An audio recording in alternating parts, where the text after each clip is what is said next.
Heavy day. It's a heavy day. Let's shift gears for a bit because that's weighing heavy on my heart right now, and I need to shift gears a little bit.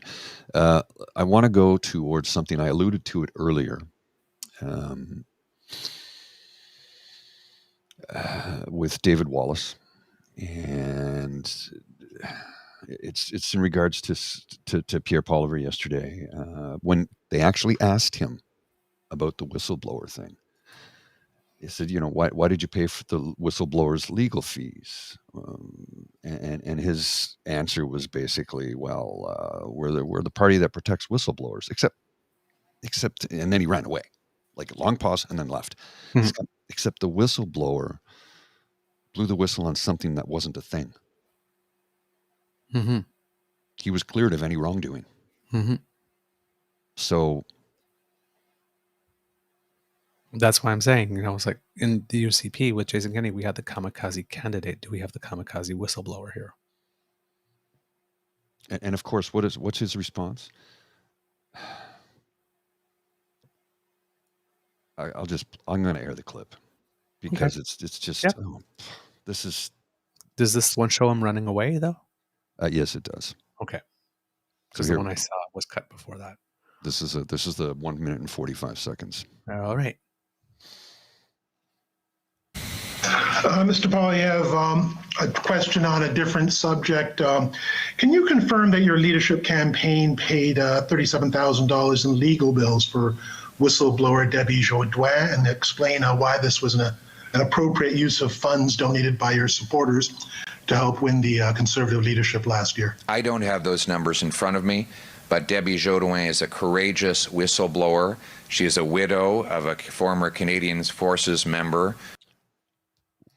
Okay, I don't have the numbers in front of me. That doesn't matter. Okay, what if it was 36,254, 37?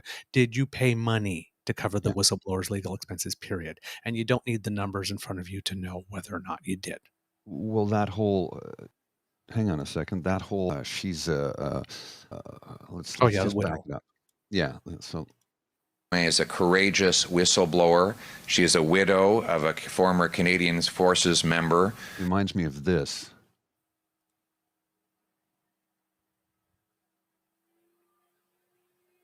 Like, so what? So what that she, like, what does that have to do with the question you were just asked? He's trying to reframe it, right? Well, it's just, she's been through so much. Mm-hmm, mm-hmm. She's a widower. She didn't have the money. So let's keep rolling. Who is speaking up against wrongdoing at great personal peril to herself. Wrongdoing that was proven to not be actually a thing. Yeah. Alleged whistleblower, alleged wrongdoing. Alleged wrongdoing. It is entirely appropriate to defend whistleblowers. And when I am Prime Minister, we will defend. You will never be Prime Minister. You will never be Prime Minister. And even if you were, all whistleblowers. I'm sorry, say that again, sir. And even if you were Prime Minister, because I knew what he was going to say, we will defend all whistleblowers. I knew where it was coming. You can predict where the script is going before it happens. You will not. He will not. We will defend all whistleblowers so that they have the courage and the freedom they can have the courage, but also the protection to speak out against wrongdoing without fear that they will be destroyed by legal intimidation coming from those with deep pockets. Without fear that they'll be destroyed. Hello, has everybody seen what you just did to David Johnston and Hang Dong? And David Johnston wasn't blowing the whistle. He was just overseeing what the whistleblowers did. Yeah, and the people that ruined Hang Dong's life were also alleged whistleblowers. Yeah. Would you pay their legal bills too? This guy's so full of shit. God. Thank you. The following question will be the final question. This will be from Stephanie Levitz of the Toronto Star. God, he looks awful. Thank you for taking our questions, Mr. Poilievre. Just to follow up on my colleague Ian Bailey there, I take your point about whistleblowers. Why was your campaign in particular the one that ought to have paid this bill? Because we're the campaign that supports whistleblowers.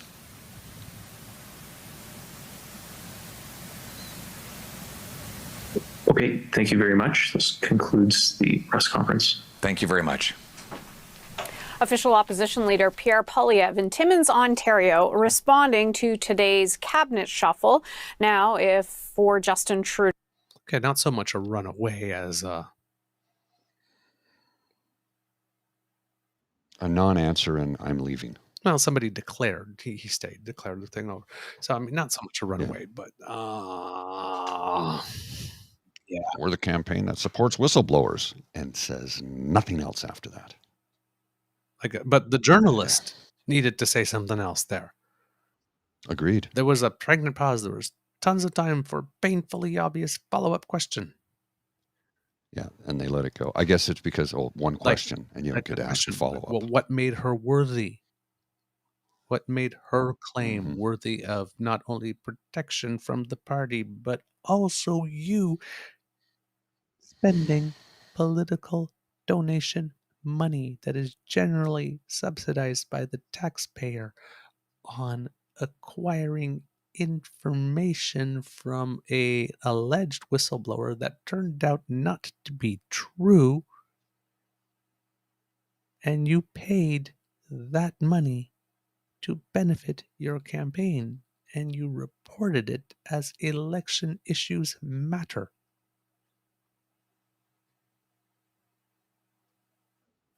Well, one of the follow-ups I hear is somebody says, not a fan of Pierre Poilievre, but he didn't run away. The scrum was called. Okay. That's what I'm saying. It's like, but people, but we have to be really precise because runaway, Yes. right, is the thing. When Yes, he's you're being right. asked a question and he says, "Thank you, that's it," and he declares it and he walks away. There was such a Yes. pregnant pause, and he stood there and waited to see if Mm. there was someone else, and then someone called it. So that He could have actually that answered was the a stretch question, to though. say runaway. Yeah, you're right. It was a big stretch. He said he could have actually answered the question, and somebody responds, that was an answer.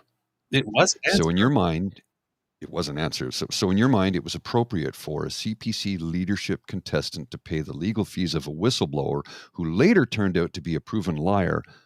Was a justifiable campaign That was the expense? painfully obvious follow-up question that there was time for because there was the pregnant pause, but I guess the journalist didn't expect that as an answer, so wasn't ready for it. But you always have to have the first question, what you think, what you know the answer is, what you think the answer is going to be, and a follow-up question prepared for either. Ready to Mhm. go before you ask that first question. Or else you just go like, So did you do that? No. No.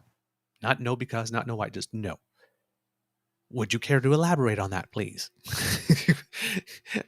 Why did you not do that? What motivated that decision? You need another question because sometimes you get caught. Sometimes they actually will answer the question, but only the question specifically asked with as few words as possible, like in this case.